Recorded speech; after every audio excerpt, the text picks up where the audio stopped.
Asalaamullaahi calaykum waraxmatullaahi wabarakaatuh. Dhammaan akhyaarta qiimaha badan ee ku taxan kanaalka Mira Media soo dhawaada mar kale iyo barnaamijyadeennii ka bixi jiray kanaalka Mira Media. Ka hor intaanan muuqaalka bilaabin, fadlan subscribe sarada nagu cusub tahay, siina share garee si ay u gaadhaan asxaabtaada oo ay uga faa'iidaystaan muuqaalku. Hadduu ku qancina like saar. Lowsku waa midho la quuto kuwaasoo dhadhan macaan iyo ur udgoon u leh qofka quudanaya. Lowska waxaa lagu sheegaa in markii ugu horreysay lagu beertay Koonfurta Ameerika. Lowsku sidoo kale waa mid ka mid ah midhaha ugu fiican amba ugu faa'iidada badan ee laga helo waddankeena, inta badan qiimo ahaana aad u jaban oo inta badan laga helo magaalooyinka Soomaalida oo aad si fudud ku heli kasto waqti kastood u baahato. Haddii aad joogtayso cunista lowska oo aad habeenkii ama maalintii waqti ka mid ah qaadato, waxa hubaal ah oo caddeymo iyo cilmi baarisyo xaqiijinaya laga hayaa in jidhkaaga iyo caafimaadkaaga ay wax badan iska beddelayaan.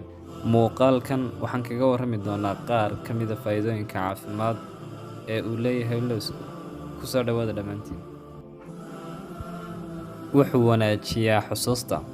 Lowska waxaa badanaa loo yaqaan cuntada maskaxda maadaama ay ku jirto fitamiin B3 amba niacin, taasoo kor u qaadaysa shaqaynta maskaxda waxayna sare u qaadaa xusuusta. Waxay sidoo kale leeyihiin maadada resveratrol, kaasoo ka caawiya hagaajinta socodka dhiigga maskaxda ilaa 30%. Waxay ka hortagtaa luminta timaha. Lowska waxaa ku jira fitamiin C, kaasoo caawiya samaynta collagen, kaasoo isku haya unugyada timaha.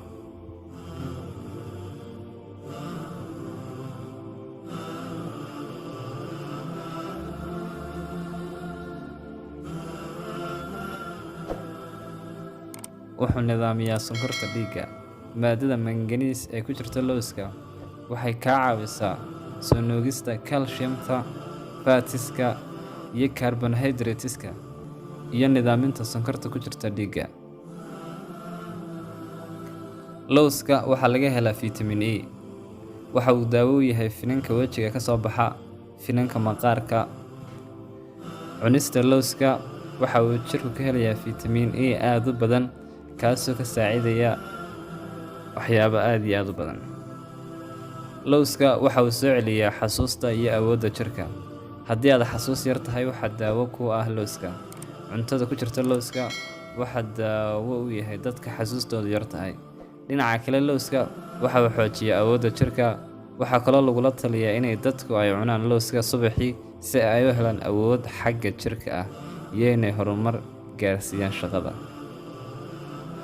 Korriimada carruurta.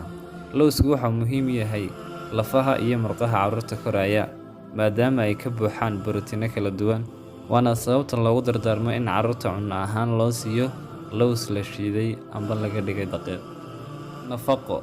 Lowska waxaa ku jira macaadin iyo fitamiinno kala duwan oo jirka bini'aadamka faa'iido ugu jira. Qofku waxa uu ka helayaa tamar aad u badan iyo nafaqooyin aad u badan. Wadnaha. Lowska waxaa ku jira saliid aan cufnayn, taasoo faa'iido u leh wadnaha.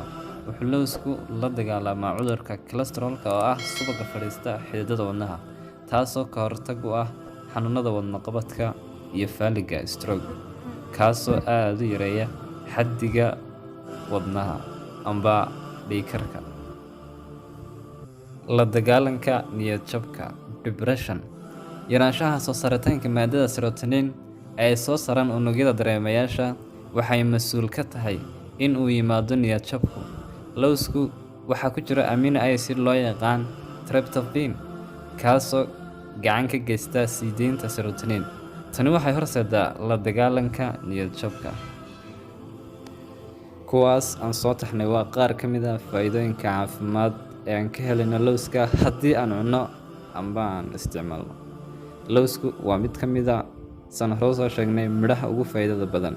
Waxaa mudan in uu qofku u dhug lahaado oo uu dareensanaado ahmiyadda caafimaad ee lowsku leeyahay, taasoo haddii aan cunno aan wax badan ka faa'iidayno wiigii amba maalintii aan ugu yaraan wax ka cunno lowska. Waxaa hubaal ah in aan ka helno faa'iidooyinkaas aan soo taxnay. Intaas ayaan kusoo koobnaa barnaamijkeena caafimaadka. Wassalaamu calaykum waraxmatullaahi wabarakaatuh iyo is aragtida xiiso leh.